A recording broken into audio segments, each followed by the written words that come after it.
Semua tokoh, semua forum membicarakan masalah JIS, tapi tak satu pun yang ngomong tentang aturan hukum, tentang peraturan bangunan gedung. Itu saya kecewa. Mending kabupaten kota nggak usah ada PBG lagi, nggak usah ada TPA lagi. Kenapa? Nggak usah menerbitkan SLF.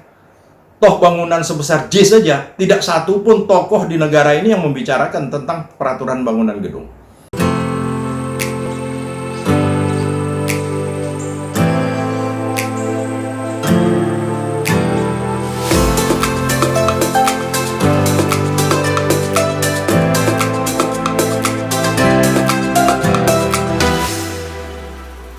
Assalamualaikum warahmatullahi wabarakatuh. Sahabat Ikhwanul semua, ketemu lagi dengan saya Ikhwanul Iksan. Lama nggak berjumpa di sahabat Ikhwanul. Hari ini baru bisa ketemu lagi. Kadang bukan karena susah mencari konten atau mencari apa yang harus saya bicarakan, tetapi kadang-kadang pada posisi tertentu memang ada sedikit perang batin atau pro kontra di dalam hati. Tapi saya simpulkan kayaknya hari ini saya harus tampil lagi. Barangkali topik kita hari ini terkait dengan JIS, Jakarta International Stadium, yang viral, yang hangat, yang selalu diperdebatkan orang. Tapi saya ingin masuk dari sisi saya, 30 tahun berkarir di PUPR, dan khususnya terakhir-akhir ini lebih banyak terkait dengan bangunan gedung, maka kayaknya saya harus coba bicara tentang masalah ini. Sahabat Ikhwanul, hari ini saya mencoba untuk tidak masuk terlalu jauh terkait unsur politiknya, karena sampai hari ini saya lihat yang banyak itu justru yang berbicara atau yang dibicarakan orang itu justru masalah politik. Jadi bahwa pembangunan JIS ini terkait dengan politik, terkait dengan Anies Baswedan yang akan maju sebagai calon presiden 2024. Kalau seandainya ARB tidak maju sebagai calon, mungkin terkait dengan renovasi atau rehabilitasi JIS ini mungkin santai-santai saja, mungkin biasa-biasa saja, hal yang lumrah dilakukan barangkali. Tetapi herannya, dari semua saya lihat hampir tiap hari orang mereview masalah JIS ini, tidak ada yang mencoba mengkaitkan dengan aturan hukum, dengan payung hukum, dengan undang-undang yang ada. Jadi sangat sulit kalau hal ini dikatakan tidak terkait dengan unsur politis, itu rasanya nggak mungkin. Tapi sudahlah, kita tinggalkan saja yang terkait dengan masalah politik. Saya hanya ingin juga mereview terkait hiruk pikuk atau viralnya terkait JIS ini dari sisi peraturan bangunan gedung, regulasi yang ada. Baik sahabat Ikhwanul, hampir semua orang bicara tentang JIS ini perlu direnovasi, perlu direhabilitasi. Tapi tidak satu pun saya mendengar atau membaca apa sih rehabilitasi dan renovasi yang dimaksudkan. Saya ingin mengutip langsung, ini supaya jangan salah bahasanya, redaksionalnya saya bacakan saja. Pedoman hukumnya pasti yang pertama adalah Peraturan Menteri PU nomor 24 tahun 2008 tentang pedoman pemeliharaan dan perawatan bangunan gedung. Itu disebutkan bahwa yang namanya rehabilitasi adalah memperbaiki bangunan yang telah rusak sebagian dengan maksud menggunakan sesuai dengan fungsi tertentu yang tetap, baik arsitektur maupun struktur bangunan gedung tetap dipertahankan seperti semula, sedang utilitas dapat berubah. Itu kalau rehabilitasi. Berarti intinya rehabilitasi adalah memperbaiki bangunan yang telah rusak sebagian dengan maksud menggunakan sesuai dengan fungsinya. Kemudian kalau dia disebut perlu direnovasi, maka renovasi sesuai Permen PU 24 2008 ini adalah memperbaiki bangunan yang telah rusak berat sebagian dengan maksud menggunakan sesuai fungsi tertentu dan tetap atau berubah. Fungsinya boleh berubah, boleh tetap, baik arsitektur, struktur maupun utilitas bangunan. Jadi kalau kita lihat, baik rehabilitasi maupun renovasi, kenapa sebuah bangunan perlu direhabilitasi atau direnovasi, itu karena rusak. Gitu. Nah, permasalahannya sekarang, Seandainya memang kita akan merenovasi atau akan merehabilitasi bangunan JIS ini, yang rusak yang mana gitu. Saya rasa tidak segampang itu bisa menyatakan sebuah bangunan harus direhab atau harus direnov seperti itu. Harus ada justifikasi teknis terlebih dahulu. Yang rusaknya yang mana? Kalau masalah fungsinya atau tidak berfungsi sebagian, juga banyak hal yang harus terkait. Nah, sahabat Ikhwanul, kalau kita lihat pembicaraan berkutat antara standar FIFA, bahwa bangunan ini tidak memenuhi standar FIFA. Pertama disebutkan kayak Arya Sinulinga bilang bahwa bus pemain itu nggak bisa masuk langsung akses ke ruang ganti pemain, sehingga harus parkirnya jauh. Tentu ini sangat tidak efektif dan bahaya bagi pemain misalnya. Sehingga langsung menyatakan sehingga akan kita buat jalan akses masuk untuk bus yang standar melalui bawah, akan kita gali dibuat jalur melalui basement. Memang nggak bisa masuk bus besarnya. Kalau bus sedang bisa masuk. Agak sulit memang Bukan menerima fakta ya. Itu bisnya besar itu kan. Bukan. Saya jadi berpikir apa ya segampang itu menyatakan bus tidak masuk, kemudian harus langsung dibuat akses baru. Sahabat Ikhwanul, dalam masalah ini harusnya kita juga melihat kerangka acuan kerja. Saya jadi heran sendiri membahas sebuah gedung, sekompleks sebuah stadion seperti itu, kok nggak ada sih yang ngomong tentang KAK, kerangka acuan kerja. Harusnya kan kita cek dulu, mana tornya, mana kerangka acuan kerja, karena di kerangka acuan kerja itu pasti tertuang jelas, baik aspek arsitektural, planologinya, utilitas, mekanikal, elektrikal, semua akan ada. Jadi kalaulah memang di KAK-nya yang berbunyi standar FIFA, berarti memang harus mengacu ke standar FIFA. Dan logikanya nggak mungkin, saya nggak menyebut konsultan perencananya siapa, mau dari luar mau dari dalam, siapapun itu, selagi dia berhak mendesain, merencanakan dan merancang di Indonesia, maka harusnya mengacu kepada undang-undang bangunan gedung, peraturan bangunan gedung, dan pastinya yang berlaku di Indonesia. Saya tidak yakin bahwa bangunan itu tidak memenuhi standar apapun, karena pada prinsipnya sebuah bangunan begitu sebelum dia dibangun harusnya sudah diurus IMB. Nah, lagi-lagi kita lari ke peraturan bangunan gedung.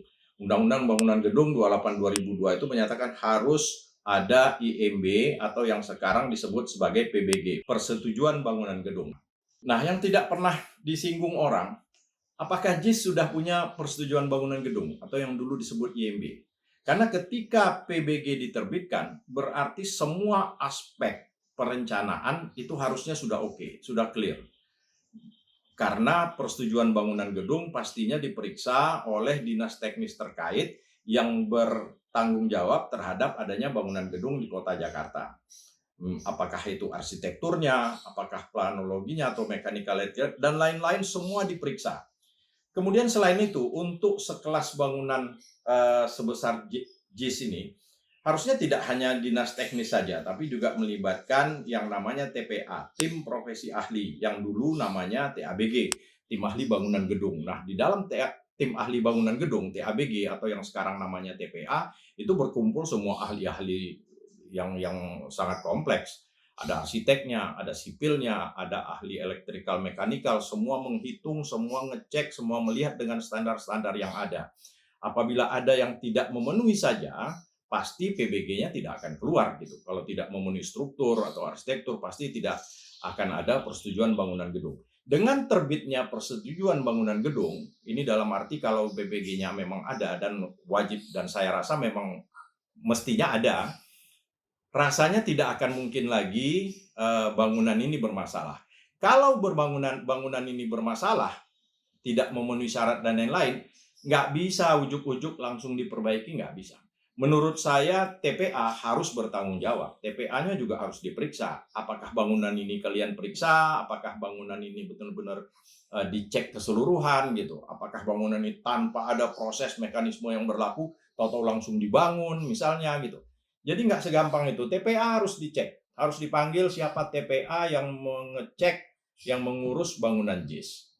Sahabat Ikhwanul, setelah bangunan ini keluar persetujuan bangunan gedung, lalu bangunan dibangun oleh kontraktor, siapapun kontraktornya, saya nggak masuk ke dalam ranah itu. Kemudian setelah bangunan selesai, wajib ada yang namanya sertifikat layak fungsi bangunan gedung, SLF. Nah, SLF juga demikian. SLF ini diterbitkan oleh pemerintah, dalam hal ini mungkin pemerintah DKI Jakarta, kemudian berdasarkan jaminan bahwa bangunan ini memang sudah layak fungsi oleh si kontraktor pelaksana, oleh MK-nya, oleh perencananya, dan oleh pemilik atau BOKir. Jadi rasanya juga kok selama ini orang hanya berbicara hal-hal yang sifatnya ya lagi-lagi politis. Tapi tidak pernah ada yang bicara sampai ke hal yang politis. Kalau seandainya bangunan ini tidak layak fungsi, apakah akses masuk, pintu, dan lain-lain, kemudian juga akses mobil pemain, termasuk rumputnya, itu harusnya di samping tadi TPA, yang mengeluarkan instansi yang berwenang menerbitkan SLF, itu juga harusnya diperiksa, itu juga harusnya dicek, dipanggil. Bukan kontraktor lain atau ahli rumput lain yang dipanggil, itu saya rasa tidak etis juga gitu. Nah, kenapa TPA, tim profesi ahli yang mensetujui PBG-nya JIS itu nggak pernah bersuara atau nggak pernah dimintai pendapat? Bagaimana proses waktu pengurusan PBG? Begitu juga dengan SLF, sertifikat layak fungsi bangunan gedung, nggak mungkin nggak ada sekelas JIS di DKI Jakarta lagi gitu. Nah, herannya lagi-lagi tidak pernah juga ini proses SLF-nya dulu bagaimana. Jadi akan sangat sulit diterima nalar bahwa viralnya perkara JIS ini itu tidak terkait dengan unsur politik. Tapi lagi-lagi saya tidak masuk ke sana. Walaupun insya Allah 2024 bakal maju di legislatif, tapi saya mencoba menahan diri. Sahabat Ikhwanul, sebagai seorang arsitek, walaupun saya tidak profesional, karena saya selama mulai dari tamat kuliah langsung di birokrasi, bukan sebagai arsitek profesional, tapi rasanya sejak di bangku perkuliahan, semua arsitek dulu menyelesaikan tugas akhir, ketika menangani, merancang, mendesain sebuah bangunan gedung, biasanya kita punya point of interest yang pertama kali, yang harus kita tentukan. Misalnya, kita mau bangun apa nih? Kita bangun masjid, maka harus fokus kepada dimensi, ketinggian ruangan di dalam, tidak pandangan harus tidak terganggu oleh tiang-tiang, oleh pilar-pilar, dan lain-lain. Kemudian misalnya membangun sebuah mall. Yang paling utama dalam sebuah mall adalah sirkulasi. Bagaimana sirkulasi diatur sehingga orang tidak terjadi cross di dalam, atau bahkan memancing bagaimana supaya yang pengunjung itu harus melewati semua stand-stand ruko yang ada, dan itu tergantung konsepnya masing-masing dalam mendesain. Sehingga ada mall misalnya yang tangga naiknya di sebelah utara, tangga turunnya di sebelah selatan atau timur dan barat, supaya orang tidak langsung naik turun hanya mengunjungi satu toko yang di bagian sini saja, tetapi dia harus mengelilingi semua, sehingga semua stand atau toko-toko yang di dalam itu harus dikunjungi oleh pengunjungnya gitu. Nah, lagi-lagi semua tergantung konsep. Nah, bagaimana dengan sebuah stadion? Menurut saya stadion ini yang pertama pasti di samping menentukan kapasitas, jumlah parkir yang tersedia, kemudian harus sehingga kalau parkirnya memang kecil atau sedikit, ini pasti akan membahayakan atau terjadi crossing atau crowded di luarnya. Nah, pasti sudah dipikirkan, karena lagi-lagi PBG, SLF itu akan keluar, akan diterbitkan jika sudah memenuhi segala unsur tadi. Dan kemudian juga kembali kepada konsep awalnya, bahwa kalau benar JIS ini diciptakan atau dibangun dengan konsep mass rapid atau menggunakan arus transportasi massal, sehingga diharapkan sedikit atau tidak banyak yang menggunakan mobil-mobil kendaraan pribadi, begitulah konsepnya, maka PBG tetap harus diterbitkan. Nah, kembali ke hal tadi, di samping masalah sirkulasi, yang paling utama memang sirkulasi penonton, sirkulasi pemain, kemudian parkir, sirkulasi kendaraan, itu harus benar-benar aman, nyaman, dan bisa selesai, katakanlah misalnya orang selesai menonton, dalam sekian menit ini sudah bubar, langsung, jadi tidak terjadi penumpukan. Selain itu pastinya orientasi bangunan, sehingga kalau matahari naik, kalau dia main sore, itu tidak ada tiang gawang yang langsung disorot oleh matahari. Dan ini pasti sudah terselesaikan karena sistemnya dome, ada bukaan sedikit sehingga matahari memang tidak semua yang langsung mengenai rumput, ya memang iya. Karena kalau semua berarti tiang gawang kena sinar matahari, nggak benar juga gitu. Nah, sahabat Ikhwanul, terakhir masalah rumput. Nah, ini agak sedikit pro kontra. Saya pribadi 30 tahun berkarir di PUPR, tahu-tahu yang ngomongin, yang mengkritisi masalah rumput JIS, Menteri PUPR pula. Saya nggak tahu apa yang terjadi atau apa yang melatar belakangi, tapi setahu saya selama ini Pak Basuki itu nggak pernah. Pak Basuki itu orangnya sangat-sangat profesional, orangnya sangat tegas dalam hal-hal keberpihakan. Beliau sangat marah, sangat kecewa kalau kami yang di daerah ini berpihak-pihak. Nah, sebagai contoh, saya berdinas di PUPR, di Balai Prasarana Permukiman Wilayah Provinsi Riau, ya di mana partner atau kita selalu berhubungan dengan Komisi 5 DPR RI. Untuk wilayah Riau, itu di Komisi 5 DPR RI ada 2 wakil rakyat, yaitu Bapak Sahrul Aidi Ma'azad dari PKS, kemudian satu lagi Bapak Effendi Sianipar dari PDIP. Itu tidak pernah sekalipun Pak Menteri, Pak Basuki Hadipurnomo ini misalnya mengarahkan, kalian Riau jangan terlalu difikirkan yang dari PKS. Tolong prioritaskan yang dari PDI. Itu nggak pernah sama sekali. Selalu arahan Pak Menteri adalah cek semua usulan, sesuaikan dengan aturan hukum yang ada, sesuai dengan kebijakan yang ada di PUPR, mana yang memenuhi syarat, itu yang laksanakan. Walaupun mau dari siapapun usulan tersebut, jangan diperdulikan. Nah, Pak Basuki selalu begitu, nggak pernah misalnya katakanlah mendahulukan atau memprioritaskan usulan-usulan dari partai tertentu atau mengenyampingkan partai yang lain, itu tidak pernah sama sekali. Beliau sangat profesional dan sangat tegas dalam masalah ini. Dan akan sangat marah sekali apabila kepala balai itu bermain-main atau balai itu justru berpihak kepada satu wakil dari Komisi 5. Itu pasti kena sanksi. Beliau sangat tegas dengan masalah itu. Jadi selama ini tidak pernah ada terlihat arahan maupun kebijakan dari Bapak Menteri yang ya mungkin seperti yang dalam kasus rumput ini. Tapi saya tinggalkan itu. Saya nggak mau masuk, mungkin Pak Menteri juga punya pertimbangan lain. Tapi nggak tahu kenapa harus sampai beliau menyatakan bangunannya sudah bagus, bangunannya sudah istimewa, bangunannya memenuhi, tapi sayang rumputnya tidak memenuhi syarat. Sehingga dengan mendatangkan satu orang ahli rumput juga yang menangani beberapa stadion lain, dibuka lalu menyatakan bahwa rumput ini tidak memenuhi syarat FIFA gitu. Insya Allah nanti kalau diperiksa FIFA bisa memenuhi syarat untuk bisa dipakai. Sayang kalau stadion yang sudah begini nggak akan memenuhi syarat. Sangat disayangkan. Kok kayaknya terlalu sederhana ya tata cara atau sistem yang dilakukan untuk menyatakan sebuah komponen itu memenuhi syarat atau tidak. Nah, saya juga nggak tahu nih Pak Menteri dasar pemikirannya apa, tapi terlepas dari itu semua, lagi-lagi saya hanya ingin menyampaikan bahwa segala sesuatu ada aturan hukum, ada payung hukum, ada asosiasi yang bertanggung jawab, yang profesional memang di bidangnya masing-masing. Jadi kalau terkait rumput tadi, wajib bahwa sebuah lapangan, apalagi jangankan FIFA, lapangan standar nasional saja, itu rumputnya memang harus aman, nyaman, kemudian bisa menyerap air dengan cepat dalam jangka waktu sekian menit. Kalau hujan lebat itu tidak ada genangan lagi.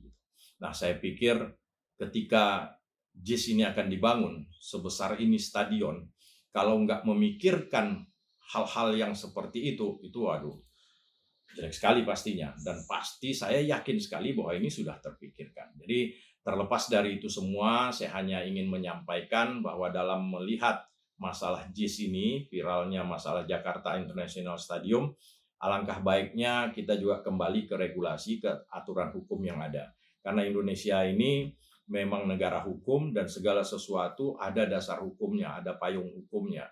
Sehingga kenapa kita berkutat atau berdiskusi bahkan berdebat dengan hal-hal yang sifatnya debatable gitu.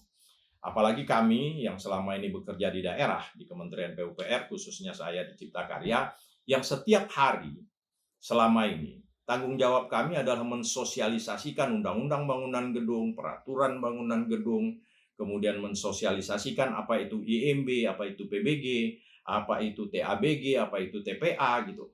Lalu kalau sekarang semua tokoh, semua forum membicarakan masalah JIS, tapi tak satu pun yang ngomong tentang aturan hukum, tentang peraturan bangunan gedung, itu saya kecewa. Rasa nggak ada gunanya, rasa nggak ada manfaatnya. Kami turun ke semua kabupaten kota, menyampaikan, kabupaten kota, ketika bangunan akan dibangun harus ada PBG.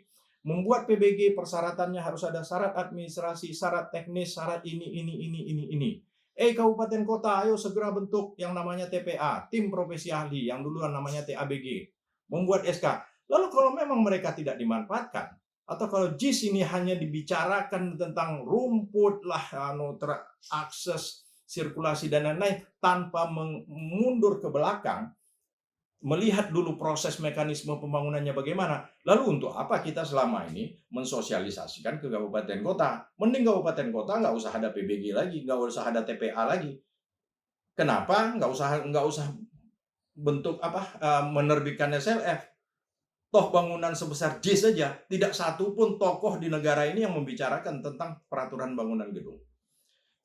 Saya rasa demikian barangkali sahabat Ikhwanul, singkat saja hari ini hanya sekedar sharing pendapat pribadi saja. Mudah-mudahan bermanfaat. Billahi taufiq wal hidayah. Wassalamualaikum warahmatullahi wabarakatuh.